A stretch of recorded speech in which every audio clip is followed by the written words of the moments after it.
ये कहानी मध्य प्रदेश के रीवा और सीधी जिले के बॉर्डर की है। इन दोनों जिलों के बीच में एक घाटी पड़ती है। इसको मोहनिया घाटी के नाम से जाना जाता है। ये एक बहुत ही सुनसान घाटी है। इस घाटी से होकर ही रीवा के लोग सीधी जाते हैं तथा सीधी के लोग रीवा आते हैं। इस घाटी को पार करने में 40 से 60 मिनट लगते हैं। दिन में भी यह घाटी डरावनी लगती है। यहाँ पर घातक मोड़ है, जिसकी वजह से इस घाटी में आए दिन जानलेवा एक्सीडेंट होते रहते हैं। सरकार अपराध के प्रति कठोर है, इसलिए अब यहाँ पर अपराध ज्यादा नहीं होते, लेकिन एक समय यहाँ पर लूटपाट की घटनाएं एक सामान्य बात हुआ करती थी। हालांकि अब भी एक दुख का अपराध यहाँ पर घट ही जाते हैं। रात को इस घाटी से निकलना एक मूर्खतापूर्ण और जान को जोखिम में डालने वाला काम साबित हो सकता है। ऐसा ही हमारे बड़े बुजुर्ग लोग हमें समझाया करते थे और हम लोग इस बात को बड़ा ही ध्यान से पालन करते थे। लेकिन एक बार अगस्त महीने की बात है, मुझे किसी आवश्यक काम से सीधी जाना पड़ा। रात को 12 बज रहे थे। मैं थोड़ा डरपोक किस्म का व्यक्ति हूं, इसलिए मैं थोड़ा डर रहा था, लेकिन जाना बहुत ही जरूरी था, इसलिए जाना तो पड़ेगा। यह मानकर मैं अपने एक दोस्त को अपनी समस्या बताया और उसे भी साथ चलने के लिए कहा और बड़े बहानों के बाद वह साथ में चलने को तैयार हो गया। मेरे पास हीरो की HF डीलक्स बाइक थी। उसी में हम दोनों सीधी जाने के लिए रात को 12:12 में घर से निकल पड़े। मैं गाड़ी चला रहा था और मेरा दोस्त पीछे की सीट में बैठा हुआ था। वह बिना मन के मेरे साथ जा रहा था, क्योंकि उसे भी रात को मोहनिया घाटी पार करने से डर लग रही थी। बहुत पहले की बात है। उसके गांव के कुछ लोग इसी घाटी से होकर रीवा आ रहे थे, लेकिन वो लापता हो गए और उनका कोई अता पता नहीं लगा। उस गांव का मानना है कि इस घाटी में रात को घूमने वाले भूतों ने उन लोगों को अपने साथ ले गए थे। मेरे दोस्त ने एक बार यह किस्सा मुझे सुनाया था, इसलिए हम दोनों को वह किस्सा बार बार याद आ रहा था और इसलिए हम लोग डरे हुए थे। मैं और मेरा दोस्त हम दोनों बाइक पर बैठकर सीधी के लिए निकल पड़े। आधे घंटे के बाद वह डरावनी घाटी हमारे सामने थी। अब हमें उस घाटी को पार करना था। दूर दूर तक कोई भी नहीं दिख रहा था। ना ही कोई आती हुई गाड़ी दिख रही थी और ना ही कोई जाती हुई गाड़ी दिख रही थी। एकदम अंधेरा और सन्नाटा छाया हुआ था। हम हिम्मत बांधकर उस मोहनिया घाटी को पार करने के लिए आगे बढ़े। अब हम उस पहाड़ी नुमा घाटी पर थे। रास्ते बहुत ही संकरे थे। एक तरफ ऊंचे ऊंचे पहाड़ और उनमें लगे हुए घने पेड़ थे, तो दूसरी तरफ खाई थी। इस तरीके से हम मोहनिया घाटी को पार करने लगे। मोहनिया घाटी में कई मोड़ हैं जो कि बहुत ही डरावनी है और खतरनाक भी है। तभी मैंने अपने बाइक के मिरर से देखा कि पीछे से एक बाइक आ रही है, तो हमें एक संतोष हुआ कि चलो, हम यहां पर अकेले नहीं हैं। थोड़ी ही देर में वो बाइक हमारे बगल से होकर गुजरी। उसमें एक 40 वर्ष की उम्र के आसपास एक आदमी बैठा हुआ है। उसके साथ एक महिला भी बैठी हुई थी। उसका पल्लू हवा में उड़ रहा था। मुझे लगा कि कहीं उसका पल्लू गाड़ी में फंस न जाए और वह दोनों किसी दुर्घटना का शिकार हो जाए। इसीलिए मैंने गाड़ी की रफ्तार बढ़ाई और उनकी बराबरी में आकर पीछे बैठी हुई महिला से कहा, बहन जी, आपका पल्लू हवा में उड़ रहा है, कहीं गाड़ी में न फंस जाए तो आप उसे संभाल लीजिए। ऐसा बोलकर मैं आगे बढ़ गया। मेरा दोस्त मुझे डांट रहा था कि इतनी रात को क्या जरूरत थी समाज सेवा करने की। पता नहीं कौन अनजान लोग हैं, क्यों रात को अनजान और डरावनी जगह पर अजनबियों से बात कर रहे हो। मैं उसकी बातों को सुनते हुए गाड़ी चला रहा था और आसपास के डरावने पेड़ों को और सुनसान पहाड़ को महसूस करके अंदर ही अंदर डर रहा था।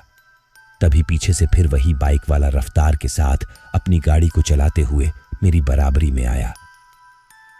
इस बार उसके पीछे कोई महिला नहीं बैठी हुई थी।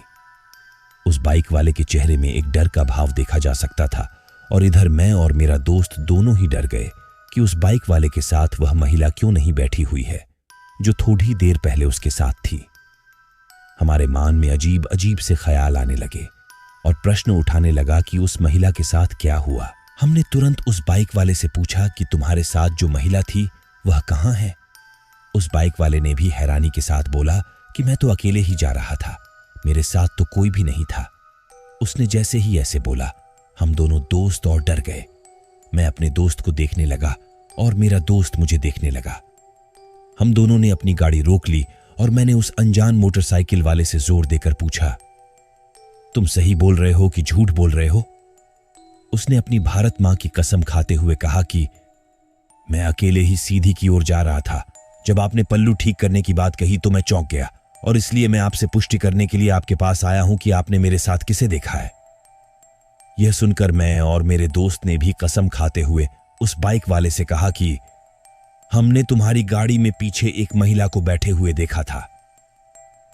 अब हम तीनों डरे हुए थे। तभी हमने एक जोर की हंसी सुनी और हंसी वाली दिशा में हमने देखा तो पाया कि वहां पर एक विशाल पीपल का पेड़ था। उस विशाल पीपल के पेड़ में एक मानवीय आकृति बैठी हुई थी जिसकी जोर जोर से हंसने की आवाज यहां तक आ रही थी। हम तीनों डर गए और जल्दी से अपनी गाड़ी को स्टार्ट करके अंधाधुंध रफ्तार में चलाने लगे। जब भी दूसरा मोटरसाइकिल वाला हमारे बराबर पर आता तब तब उसकी बाइक पर हमें वह महिला बैठी हुई दिखाई देती और हम डर के मारे अपनी गाड़ी को और तेज करके उससे आएंगे निकालते। वह गाड़ी वाला भी स्थिति को भांप गया था और इसलिए वह भी अपनी गाड़ी की रफ्तार बढ़ाकर हर बार हमारे आस पास ही रहने की कोशिश कर रहा था। लगभग आधे घंटे के जद्दोजहद के बाद हम मोहनिया घाटी के दूसरी तरफ पहुंच चुके थे। मोहनिया घाटी के दूसरी तरफ एक बहुत ही लोकप्रिय हनुमान मंदिर है। वहां पहुंचते ही उस भूतनी का छाया अब हमसे दूर हो चुकी थी। जो गाड़ी हमारी भारी चल रही थी अब वह फिर से ठीक चलने लगी। हम सब मंदिर में सुबह होने तक रुके और 5 o'clock बजने के बाद ही हम लोग वहां से आगे की यात्रा के लिए निकले। उस दिन के बाद से अब कभी भी मैं देर रात को सीधी मोहनिया घाटी से होकर नहीं जाता हूं। मोहनिया घाटी की दूसरी तरफ मौजूद यह मंदिर बहुत ही पुराना हनुमान मंदिर है। उस मंदिर पर जब हम ठहरे हुए थे तो वहां के एक बुजुर्ग पुजारी ने बताया कि मोहनिया घाटी में एक भूतनी रहती है जो कि प्राणघातक तो नहीं है लेकिन रात को पहाड़ी से गुजरने वाले यात्रियों को थोड़ा परेशान करती है। उन्होंने एक किस्सा भी बताया कि एक बार कोई व्यक्ति मोहनिया घाटी से सीधी की ओर से रीवा जा रहा था तो वह भूतनी उस गाड़ी को अपनी माया से बिगाड़ीच दिया करती थी, जिसके बाद वह गाड़ी वाला को पूरी घाटी को पार करने में 3 घंटे लग गए। यह किस्सा सुनने के बाद अब मैं तो सीधी जाने के लिए दिन का समय ही चुनता हूं और अगर रात के 10 o'clock बजे के बाद जाना हो तो मैं पूरा प्रयास करता हूं कि मैं वहां से होकर नहीं जाऊंगा। लेकिन कई बार ऐसी परिस्थितियां आ जाती हैं जब हमें मजबूरन जाना पड़ता है, जैसा कि मुझे एक बार फिर जाना पड़ा था। तो मैं अपनी गाड़ी में हनुमान जी की एक फोटो ले लेता हूं और पहाड़ी पार करते हुए हनुमान चालीसा मन में पढ़ता रहता हूं तो मुझे किसी भी प्रकार से दोबारा से उस भूतनी को देखने का बुरा अवसर नहीं मिला। अब तो वहां मोदी सरकार ने एक टनल बनवा दिया है जिसकी वजह से मोहनिया घाटी का रास्ता नहीं चुनना पड़ीडिहाता है। मोहनिया घाटी में बने टनल से मात्र 4 मिनट में पूरी घाटी पार हो जाती है। इसके अलावा वहां पर सुरक्षा के पुख्ता इंतजाम किए गए हैं। हाल ही में मैं रात को 11 बजे सीधी गया था। 4 मिनट में टनल के माध्यम से मैं मोहनिया घाटी पर गया और मुझे कोई आत्मा नहीं मिली।